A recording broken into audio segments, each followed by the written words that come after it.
7%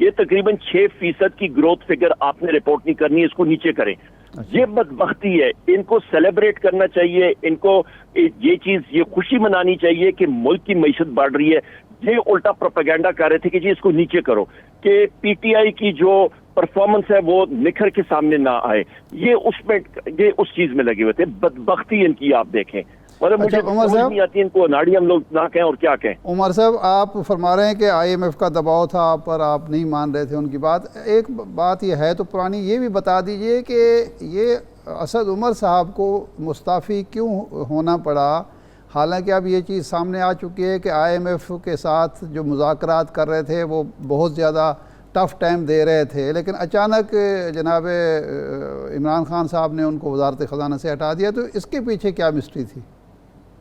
یہ آپ اسد عمر بھائی سے پوچھیے گا. ہم لوگ بڑا کلوزلی کام کرتے رہے ہیں اور بہت ہی کیپیبل وہ منسٹر رہے ہیں, پلاننگ کے بھی اور فائنینس کے. تو وہ خود مستعفی ہوئے تھے, وجوہات کیا تھی یہ مجھے مطلب اتفاق سے انہوں نے کبھی نہیں بتائی. یہ آپ ضرور آپ کلوزلی ان کے ساتھ مل کے کام کر رہے تھے تو آپ کو پتہ تو ہونا چاہیے نا. ظاہر ہے ایک فائنانس منسٹر مستعفی ہوتا ہے یا اس کو فارغ کیا جاتا ہے تو کوئی وجہ تو ہوگی نا. انہوں نے خود ہی ریزائن کیا تھا جی. اب بہتر ہوگا آپ اسد عمر صاحب سے خود پوچھے گا, وہ آپ کو بہتر جواب دے. اچھا, احسن اقبال صاحب یہ کہہ رہے تھے کہ ہم 2 ہفتے 3 ہفتے تک یہ تلاش کرتے رہے کہ شوکت ترین صاحب یا عمر ایوب صاحب یا اسد عمر صاحب جو کہہ رہے ہیں کہ یہ جو ہم نے ریلیف دیا تھا پیٹرول کی قیمتوں میں, اس کی مدات تلاش کرتے رہے کہ کہاں سے یہ ریلیف دینا تھا, تو ہمیں تو کہیں سے ملا نہیں. اور مفتاح اسماعیل نے کہا عمران خان نے عوام کے ہاتھ میں ایک چیک پکڑا دیا جو کیش ہی نہیں ہو سکتا تھا. تو وہ تو کہتے ہیں یہ سارا صرف ہمیں مشکل میں ڈالنے کے لیے سب کچھ کیا گیا, وسائل تھے نہیں اور قیمت کم کر دی. مجھے ایک بات سمجھ نہیں آتی. اکانومی آپ کی, معیشت آپ کی گروتھ ریٹ پہ تھی, انڈسٹری آپ کی گروتھ ریٹ پہ چل رہی تھی, اس کی آج اعداد و شمار بھی ہماری جو باتیں ہیں اس کو انہوں نے انڈورس کیا, اس کو سکہ بند کیا. اچھا, ابھی جب ہم لوگ ان کو بتا رہے ہیں, شوکت ترین صاحب نے وہ سورسز بتائے, ایک مد بتایا کہ جی یہاں سے ہم لوگ اس کو فائنینس کر رہے تھے.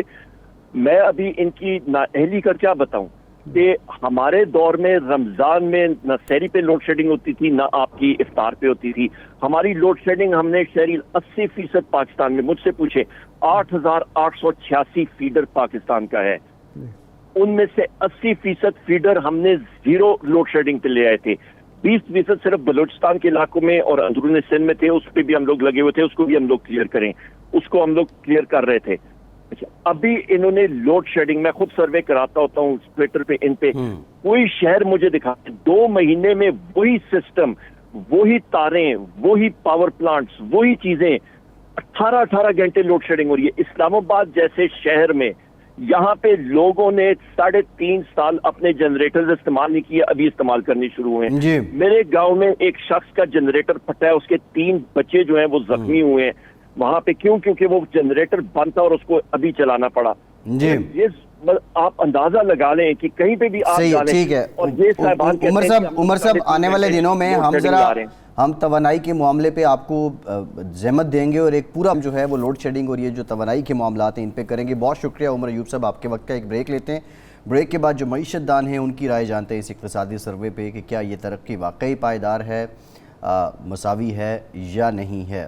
ڈاکٹر ندیم الحق صاحب ہمیں جوائن کریں گے ایک بریک کے بعد, ہمارے ساتھ رہی. بریک کے بعد ایک بار پھر سے آپ کا خیر مقدم کرتے ہیں. ہمیں جوائن کیا ہے ڈاکٹر ندیم الحق صاحب نے, وائس چانسلر ہیں Pakistan institute of development economics کے, معیشت دان ہیں. ڈاکٹر صاحب thank you very much for your time. Doctor صاحب 5.9% گروتھ ریٹ جو ہے وہ اقتصادی سروے میں آیا ہے. حکومت کہتی ہے کہ یہ گروتھ پائیدار بھی نہیں ہے اور انکلوسیو بھی نہیں ہے. آپ کیا سمجھتے ہیں کہ یہ واقعتاً ایسا ہے یا یہ حقیقی ترقی ہوئی ہے 6% پاکستان کی معیشت میں؟ دیکھیں جی, پاکستان کی جو معیشت ہے وہ اکثر 6% پہ کبھی کبھی پہنچ جاتی ہے. ان دا سینس کہ میں آپ کو نقشہ دکھا دیتا ہوں, انفارچونیٹلی پائی کی ویب سائٹ پہ پڑھا ہے کہ ہماری گروتھ جو ہے بہت والیٹائل ہے, ایسے اوپر نیچے جاتی ہے. ایک سال 6 پہ چلی جائے گی, دوسری سال 3 پہ آ جائے گی, 1 پہ آ جائے گی, پھر 6 پہ چلی جائے گی, پھر 3, 1 پہ. پہلی چیز جو سمجھنے والی بات ہے کہ آپ کا ہمارا سارا پولیٹیکل ڈائیلاگ ہی غلط ہے. جو حکومت ہے وہ کلیم کرتی ہے اس کا کوئی